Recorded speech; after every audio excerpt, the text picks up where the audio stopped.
तुम्ही RL हॉस्पिटलमध्ये कसे ॲडमिट झालात?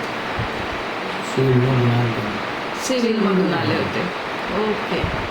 म्हणजे तुमचा इलाज काय महात्मा ज्योतिबा फुले योजनामध्ये झाला का?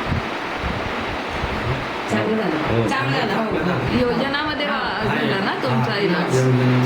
अच्छा. तुम्हाला RL हॉस्पिटलमध्ये डॉक्टर, नर्सिंग स्टाफ हे सगळं कसं वाटलं? इथलं वातावरण, इथली साफसफाई? चांगलं वाटलं. सगळं चांगलं वाटलं. तुम्हाला सगळ्यांनी मदत केली का?